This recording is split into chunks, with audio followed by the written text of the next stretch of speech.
అధ్యక్ష, ఉత్తరాంధ్ర టైగర్, ఉత్తరాంధ్ర ప్రజలందరూ కూడా ఎంతో ప్రేమగా పిలుచుకునే తాతాజీ అని పిలుచుకునే చింతకాయల అయ్యన్న పాత్ర గారిని రెండోసారి శాసనసభ్యురాలుగా వచ్చి అధ్యక్ష అని పిలుచుకునే ఒక మంచి అవకాశం కలిగజేసినందుకు గౌరవ ముఖ్యమంత్రి నారా చంద్రబాబు నాయుడు గారికి, ఉప ముఖ్యమంత్రి పవన్ కళ్యాణ్ గారికి, అదేవిధంగా నారా లోకేష్ గారికి, బీజేపీ నాయకులకి అందరికీ కూడా పేరు పేరున ధన్యవాదాలు. అదేవిధంగా ఈ శాసనసభలోకి నన్ను గౌరవంగా పంపించిన నా పాయకరావుపేట నియోజకవర్గ ప్రజలందరికీ కూడా ధన్యవాదాలు, నమస్కారాలు తెలియజేసుకుంటున్నా. 7 సార్లు ఎమ్మెల్యే, 5 సార్లు మంత్రి, 1 సారి ఎంపీ, ఇన్నిసార్లు రాజకీయ జీవితం గడిపినా కూడా ఎక్కడా కూడా భూతద్దం పెట్టి ఎతికినా కూడా ఒక మచ్చ కూడా కనిపించక, కేసు పెట్టాలని ప్రయత్నం చేసినా కూడా ఏమీ కనబడక, నిర్భయ యాక్ట్లు పెట్టుకునే స్థాయికి దిగజారిన ఆ గవర్నమెంట్లో కూడా ఎదురుడి నిలబడిన ధీరుడు మా అయ్యన్న పాత్రుడు గారు, మా తాతాజీ గారు.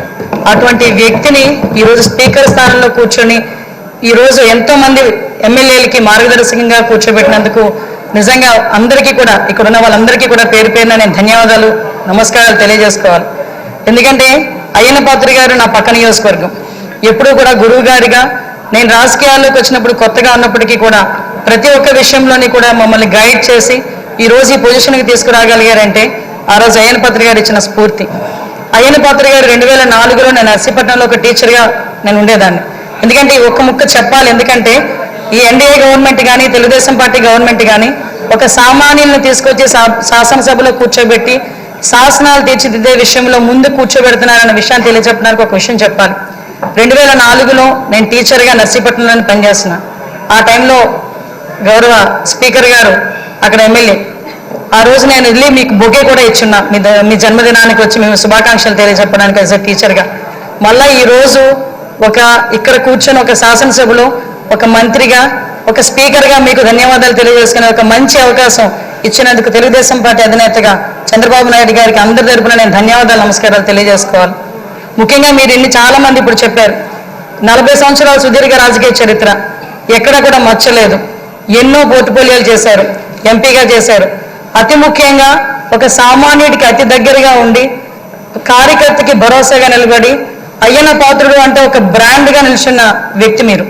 ఇవన్నీ జరగడమే కాకుండా మొన్న 2019 అంటే ఇంతవరకు మనం ఎంతవరకు పనిచేసామన్నది ఒక ఎత్తు అయితే 2019 నుంచి 2024 వరకు ఉన్న పీరియడ్ని మనం ఒక బ్లాక్ పీరియడ్ కింద తీసుకోవాలి రాజకీయ చరిత్రలోనే.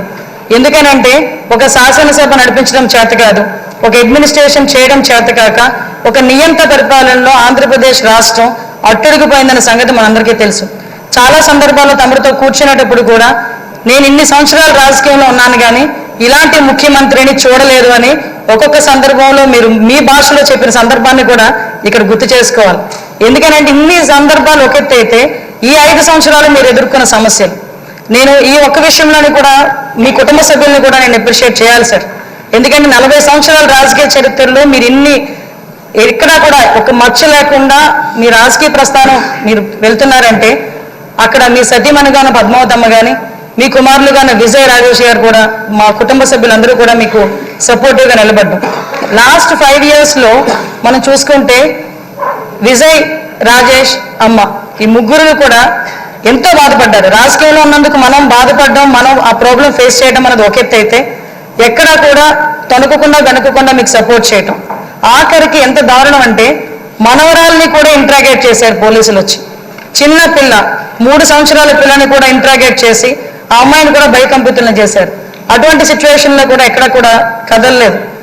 ఒక చిన్న 6 అడుగుల దూరం అని చూపించి గోడను కూల్చడానికి వందలాది మంది పోలీసులు మీ ఇంటి చుట్టుపక్కల పెట్టినా సార్ ఎక్కడికైనా వెళ్ళండి, జైల్లో పెడితే మళ్ళీ ఇబ్బందులు పడతారేమో అంటే వస్తే అరెస్ట్ చేయని అమ్మా ఏం చేస్తారు, మహా అయితే చచ్చేటప్పుడు కూడా అదే జెండాతో చచ్చిపోతాను తప్పించి ఏ రోజు కూడా జెండా మార్చకుండా నేను నిలబడతాను, అది నా రాజకీయ నైజం అని గర్వంగా చెప్పిన వ్యక్తి మా అయ్యన్న పాత్రుడు గారు.